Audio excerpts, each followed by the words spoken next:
Alright. I got a Worcester game here, divisioned up with a gentleman from my clan in a Minotaur. Mino Worcester division. Yeah, little cancer there. But it's actually a good combination. The two ships complement each other pretty well and are equally annoying. So, yeah. I don't know what to say about the beginning here, but watch our Fletcher closely. He's approaching C. He averages 6,000 damage and only has a couple games. You can probably see where this is going. I'm rocking my Go Navy camo, by the way. I think it looks very sharp. I'm not usually a big fan of some of the premium camos that are made available for ships. The Cleveland, Baltimore, I'm not sure who else gets it, the Des Moines to Salem. That Eagle camo, I have it, and I'm not a big fan of that. But I do like this Go Navy one. Unfortunately, I didn't get it for other ships because I don't have the Seattle, and I don't think it's worth it for some of the lower tier ships, the 8s and the 7s and so forth. May reconsider, but at this point, I'm definitely going to rock it on the Worcester, which I actually have 4 premium camos. I have the Shark, the Eagle, the Go Navy, and the traditional premium camo. So, yeah, bunch of camos for this ship.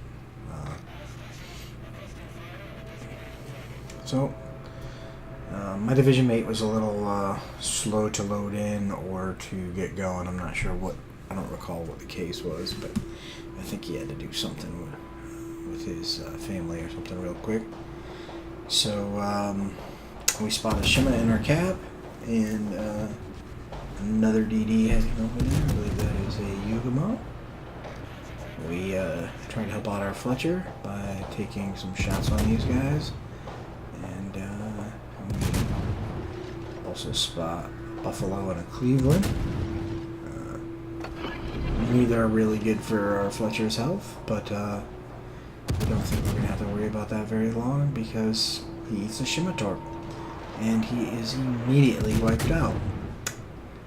Yeah, thanks for playing. Seems to be a trend lately with DDs. They do one of two things. Yellow into a cap and get blapped in the first millisecond, or they scoot around the map edge doing nothing. So, we got a Buffalo here. We're going to take some shots on him as I'm engaging him from concealment. My division mate comes over and smokes me up.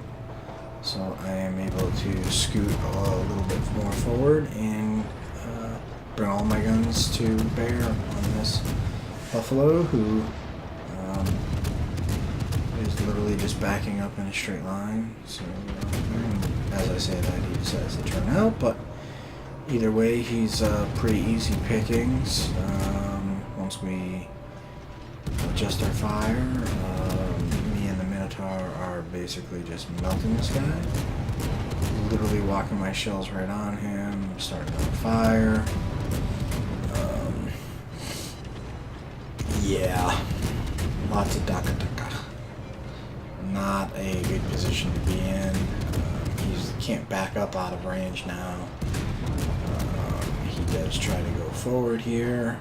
He manages to dodge probably a salvo or 2 from each of us. But just a matter of a couple seconds flight time, and we will start to re-engage him. We lose a rune on the other side of the map. Not a very good start. We've also got a Hipper that's badly damaged over by us. Not a good start from our team. Managed to finish off the Buffalo. And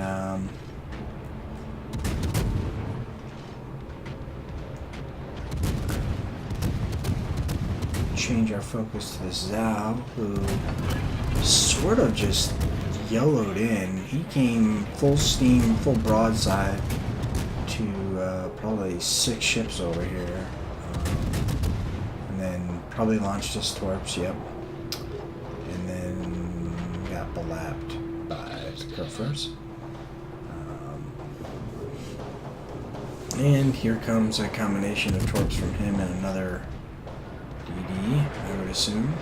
And we're going to start taking some shots on this broadside Hindenburg here. Kind of a good distance shot for us. I'm not really having much success gauging this guy's speed. I thought he was going faster, so I think I totally missed my first salvo. And we're getting a shot here and there on these other ones, but I'm not getting the big juicy. Ooh, there's a nice one. 2K volley. Of course, the ship is capable of 3 to 6K volleys. Land another volley, get fired. We're gonna spam these.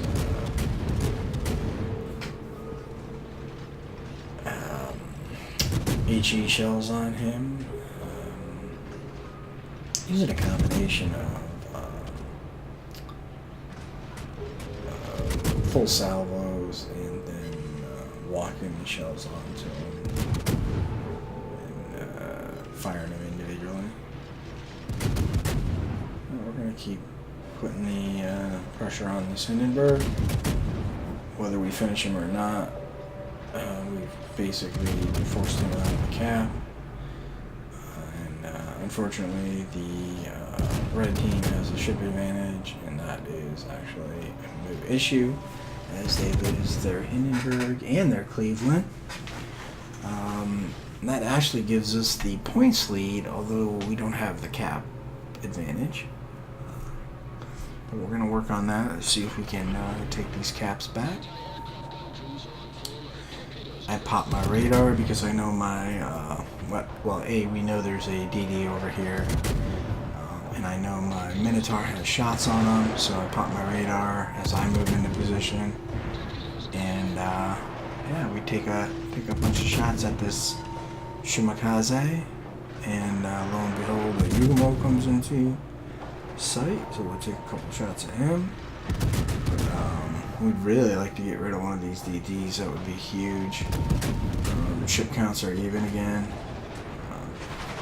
They do have a DD advantage, so it's even more important to get rid of the Shima or the Shigumo. Now I put a fire on that Shima that was going to burn permanently. That was a sticky fire, and we lost contact with him via radar, but our last salvo was already in the air and was able to take him out. So we take the Shima out, and that's a good thing because Shimas are bad things. I love playing the Shima, but I hate the fact that they're out there sneaking around, torping you from broadside, and of course we more or less, I don't have my hydro up, but we more or less knew the Shima had torped us, so both myself and the Minotaur relocate. Unfortunately, while we're doing this, we lose one of our Massachusetts. And a couple things to note. Our other Massachusetts and our Kerfers have been doing kind of a kick-ass job. They've both been playing pretty well. Massachusetts doesn't have any kills. Our Kerfers has 2 kills. I have 2 kills. And our Gearing has 1. And I forgot to pay attention in the beginning, but this Gearing's position was interesting. I want to say at the beginning of the game he was AFK or something, or he was really late to move. So I'm not sure if his Henry pushed into him and he was running for his life, or he's just been up there kind of sailing around. I don't know. It doesn't really matter. I pop my hydro, and Yugumo gets detected playing real aggressive near a Minotaur and a Worcester. Yeah, go back to port mate. You got some of that, and now we got this Henry bow into me.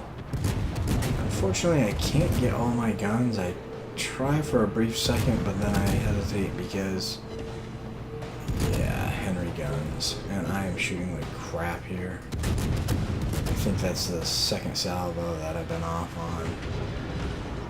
But I managed to get a little bit of damage and keep on firing. We have myself, the Minotaur, and the Gearing's getting into the action.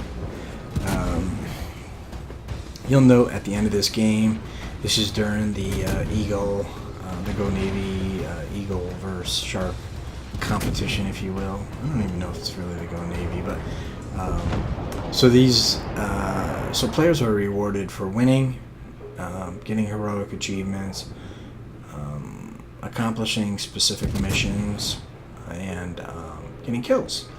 So yeah, the new thing is everybody shoots at the guy that you've got down to 1,000 health right at the last minute. You might not see a shell come in or a person fire at somebody that you're fighting the entire time you're fighting with them. The minute you get them down to 1,000 health, boom, everybody's shooting at them. I think they get 40 points per kill. So yeah, it's just fucking annoying, to be quite honest. Like you'll see I've been firing at this guy. My Minotaur is trying to get back into smoke, and then yeah, you know, right about now, if this had been earlier in the game, everybody would be firing at this guy. So it's kind of annoying. It kind of reminds me of ranked season, people just playing to keep their star. It's just, you know, people, they're not really helping you until they think there's something in it for them, and then they want to jump in and be the killer. So super uber annoying, but it is what it is. It's not a new phenomenon either. I mean, you tend to see a lot. Seeing that, well, the Minnow's in the open, but he doesn't really have a choice. He's probably detected, and then I managed to secure the kill anyways, and that's kill number 4. And yeah, considering how close this game still is, and the fact that we're down 2 caps, our Gearing chose to sail right by the cap. I mean, I know at this point we've got a commanding lead. I mean, we've got a 3-ship advantage, but still, my division mate had been asking for smoke, and the Gearing just replied that he has a minute 45 on it. Seems like an excessive amount of time on a cooldown, but especially considering he's been sailing around for a while without actually using it. So myself and the Minotaur are hammering this body, and we'll see what happens here. It's kind of trying to get my Kraken, but with so many people kind of jumping at the last second, it's hard to say whether I will get it or not. And I managed to secure the Kraken. So yeah, we get 80 points for the win. We get 200 points for the 5 ships we sunk. And then we earn 2 heroic achievements, one being the Kraken and one being the Confederate. So a 440 point game as far as the Eagle/Shark battle goes. So 13 fires, 278 shell hits, and 144k. Not a bad game. I can't complain about that. I surely will not. And top of the leaderboard with 2382 base XP. You can see that the Mass, the Minnow, and the Kerfus are right behind me. There's a pretty big gap between me and the Mass. Good 500 points. So yeah, pretty good carry, if you will. I hate to say that, but I think it's fair to say. So yeah, good game overall. Did damage to 9 of the 11 ships, sunk 5. Well, can't complain about that. Got some good credits and got some good Captain XP. Thanks for watching. Hope you enjoyed the video.